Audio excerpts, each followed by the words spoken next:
Merci beaucoup à toutes les deux. Donc c'est chouette, ça nous laisse, si j'ai bien compris, un quart d'heure pour la discussion et les questions. Donc n'hésitez pas soit donc à lever la main pour prendre la parole, soit à envoyer dans le chat pour qu'on relaie les questions. Euh, ouais, Sébastien, on peut commencer si vous n'avez pas encore euh, de questions. Moi, Euh, j'ai bien ouais, une question. j'ai une petite question. Ah, Oui, allez-y. Bonsoir. Du coup, j'avais une petite question pour Anne Dao qui a parlé d'outils qui permettaient d'effectuer une veille documentaire parce que c'est vrai que la veille, c'est un énorme travail qui prend énormément de temps et je me demandais si vous pouviez nous donner quelques infos supplémentaires à ce sujet. Oui, tout à fait. Alors moi, j'utilise l'outil Meltwater, mais il en existe plein.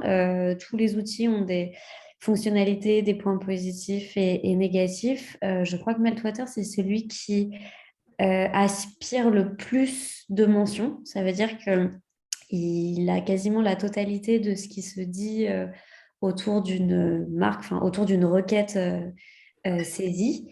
En revanche, après, il y a des petits soucis par rapport à Facebook. Il y a aussi ça, c'est que certains réseaux sociaux ont bloqué l'accès aux mentions sur leur réseau. Mais en tout cas, pour tout ce qui est data publique, c'est un de celui qui aspire le plus de choses. Après, il y a un gros travail à faire derrière pour classer, mais si vous voulez, je peux vous faire une liste de ceux, je peux les mentionner maintenant, mais ceux qui reviennent souvent quand on travaille aussi avec des agences, c'est donc Radarly, Talkwalker, il y a Digimind aussi, mais je crois que c'est assez cher, et, et VisiBrain. Voilà. Et donc, c'est des outils qui permettent avec des requêtes, donc c'est quand même, ça fonctionne avec des mots-clés. Donc, soit faire des requêtes générales sur tout ce qui se dit sur une marque, soit sur des thématiques très spécifiques. Donc, par exemple, là, si je lançais une expo sur la guerre d'Algérie, je mettrais en place une requête spécifique là-dessus pour voir tout ce qui se dit autour. Donc là, pour la BNF, par exemple, BNF et guerre d'Algérie. Voilà. Merci. Je vous en prie. Andao, je sais pas, juste Andao, dans le chat, s'il y a quelqu'un qui demande si tu peux taper la liste Oui, tout à fait. par écrit. On Merci, peut faire Anne. ça pendant que. Sébastien, excuse-moi. Moi, j'aurais deux questions. Une question pour chacune. Claire, d'abord, je serais intéressé de savoir quelle réponse vous avez apportée sur la question des découvertes, à la remarque de l'internaute sur la question des découvertes, parce qu'effectivement, comme tu le disais, ça engage l'institution. Et ça, c'est une question qui est une question en réalité de recherche et une question qui est compliquée. On peut difficilement répondre à ça dans un commentaire. Donc voilà. Et d'ailleurs, est-ce que c'est le rôle de la BNF de se positionner sur ce type de questions? Enfin, voilà, j'aimerais bien savoir comment vous vous y êtes pris pour répondre à ça. Et puis, Anne Dao, sur des questions liées davantage, pour le coup, à la politique de l'établissement de Sciences Po, vous êtes en bout de chaîne. Enfin, vous êtes à la fois au cœur de la polémique et en termes de réponse, en bout de chaîne. Et j'aimerais savoir comment vous êtes impliqué finalement dans la manière de formuler la réponse, dans l'approche que vous adoptez, parce que finalement, c'est extrêmement politique. C'est les réponses que vous avez à apporter, puisque d'ailleurs, c'est politique au sens même politicien du terme, puisque on en parle à l'Assemblée nationale. Donc, voilà. Et donc, comment est-ce que ces messages sont élaborés? Est-ce que vous êtes partie prenante dans l'élaboration de ces messages? Ou sinon, voilà, comment ça se passe? Alors, je commence sur le commentaire pour les découvertes. On a décidé sur celui-ci de ne pas répondre. Néanmoins, on a une exposition qui va arriver sur exactement cette thématique-là. Donc, on est en train d'organiser voilà, nos réponses. Et en fait, la position de la BNF, c'est que on ne peut pas supprimer une partie des archives. Après, la médiation est absolument nécessaire et c'est ce qu'on fait en permanence. C'est une partie des missions de la BNF.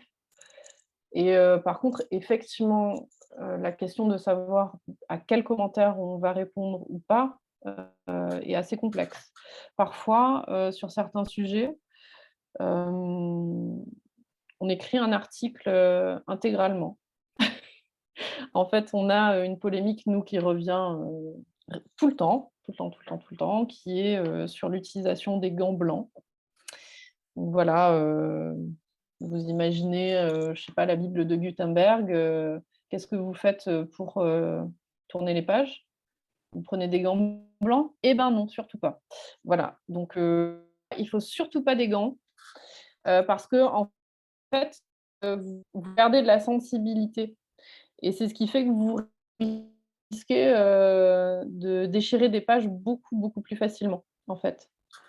Et donc, ce qu'on a fait, c'est qu'on a rédigé un article complet avec les conservateurs, pour expliquer que, ben, non, en fait, il faut pas se servir de gants blancs. Et donc, probablement, on va être obligé, d'avoir des articles comme ça, vraiment longs, et très, très explicatifs et basés sur des faits, des statistiques, voilà, des choses très concrètes et très universitaires, en fait, encore. Hem, Parce que, dans un commentaire de, on va dire, 200 signes, on peut pas se permettre d'être aussi précis, et aussi d'être, suffisamment clair. Merci. Et donc, moi, je réponds à ta question, Sébastien, sur la formulation des réponses. Donc, en effet, c'est toujours des réponses assez compliquées à construire et surtout en interne, il y a beaucoup de personnes à consulter pour là-dessus. Et comme tu le dis, c'est souvent très, très, très politique, même encore plus que l'Assemblée. Donc, moi, je peux proposer des choses à partir du moment où je recueille un maximum d'éléments et je peux proposer des formulations qui correspondent aux réseaux sociaux. Mais c'est vrai que c'est un travail qui peut aller au directeur de Sciences Po quand c'est des sujets très touchy. Et typiquement, en ce moment, on a une chercheuse qui est emprisonnée en Iran, Fariba Adelkha. Et là, c'est pareil parce que ça se joue aussi avec le ministère des Affaires étrangères. Donc, c'est assez complexe à élaborer. Mais alors, Merci. ce qui est, bon, je pense que Anne Daoud a des sujets bien plus politiques que moi, mais ce qui est assez intéressant, c'est que faut bien que vous situiez le fait que la BNF, est sous tutelle du ministère de la Culture. Donc en fait, on n'est pas indépendant dans nos prises de parole, et on suit, pareil, des lignes politiques, alors bon, si je vous donne un exemple, très simple et pas très impliquant, hein, le les les règles sanitaires, mises en place à la BNF, c'est pas la BNF qui les décide. Voilà. On suit les directives, gouvernementales, évidemment. Hem, vous serez surpris, par exemple, d'apprendre qu'à la BNF, il ne faut pas de passe sanitaire pour rentrer dans la bibliothèque. Voilà. Mais ça, c'est une décision gouvernementale, voilà. C'est pas nous qui l'avons faite. J'ai une autre question. Puisqu'en fait, justement, vous êtes fortement en lien avec des institutions, où se place LinkedIn en matière de réseaux sociaux, puisque c'est entre guillemets, réseau social des professionnels. Est-ce qu'il est considéré comme tel ou pas du tout, puisque vous ne retrouvez pas forcément les mêmes problématiques qu'avec les autres réseaux sociaux plus généralisés, entre guillemets? Alors en fait, pardon, hein, Daoud, Non, je me vas-y. permets de répondre en premier. Nous, on a eu des échanges, dans l'équipe, sur l'utilisation de LinkedIn à la BNF. Ça pourrait être très, pertinent sur, toute la partie professionnelle de la BNF. En fait, la BNF, est par exemple, institution d'autorité pour beaucoup d'autres bibliothèques en France. C'est elle qui crée les notices pour les livres. Et donc, ça serait assez logique qu'il y ait des échanges sur LinkedIn à ces sujets-là. Mais en fait, tout simplement par manque d'effectifs, parce que je vous rappelle que la BNF, c'est service public. Donc, on a une équipe quand même qui est très réduite. On a décidé pour l'instant de le maintenir vraiment à minima pour pouvoir garder la main sur la page. Voilà, ça a été pour l'instant le choix. Mais effectivement, dans l'absolu, tout ce qu'on appelle, nous, à la BNF, le département des métadonnées, serait extrêmement bien indiqué sur LinkedIn. À Sciences Po, c'est le réseau où on a le plus d'abonnés, donc presque 200 000. C'est là où j'en ai moins parlé parce que c'est là où la communauté est la plus positive et enfin, sans dire acquise à nos causes, mais pas loin. Donc en fait, les débats sont beaucoup plus légers sur ce réseau. C'est vraiment beaucoup plus facile à utiliser pour des grandes annonces institutionnelles ou même pour jouer sur les souvenirs, parce que nous, on a tous les alumni qui sont dessus aussi. Donc, c'est pas du tout la même communauté que sur Twitter. Et c'est un gros plus pour la communication. Voilà. Et en général, là-dessus, les messages sont plutôt pourquoi est-ce que vous postez des messages en anglais alors que vous êtes une école française? C'est là où on va le plus loin sur notre LinkedIn. Si personne ne pose de questions, simplement une remarque, mais on l'a vu avec Claire, mais peut-être aussi avec Anne Dao à Sciences Po. Mais c'est vrai que l'un des gros enjeux, en tout cas que nous, on voit à l'Espace éthique Île-de-France, où je travaille, en termes de création de débats publics sur les réseaux sociaux, c'est de réussir à s'appuyer en partie sur des polémiques, parce que c'est la nature du réseau, d'un réseau comme Twitter, ils sont construits comme ça, pour essayer de mettre en avant du contenu, mettre en avant de la réflexion, mettre en avant du recul critique. Et c'est très difficile, finalement, parce que ça revient quasiment à utiliser le réseau contre lui-même, qui est fait pour diffuser souvent des phrases courtes. Donc, dans les phrases courtes, on a du mal à exposer une pensée fine, articulée, nuancée. Mais on essaye quand même, et notamment en diffusant des documentations, en diffusant des contenus qui sont présents sur notre site. Donc, en réalité, on s'appuie sur les réseaux sociaux beaucoup sur des contenus externes aux réseaux sociaux, en termes de texte, en termes d'information. Donc, en réalité, on élabore des messages sur notre site internet ou sous forme de publication, sous forme de PDF, et ensuite, on apporte la réponse sur les réseaux sociaux. C'est vrai que c'est peut-être pas l'idéal, c'est peut-être pas le mieux en termes euh, de diffusion ou d'appropriation très facile du contenu, mais parfois, on ne voit pas comment faire autrement que comme ça.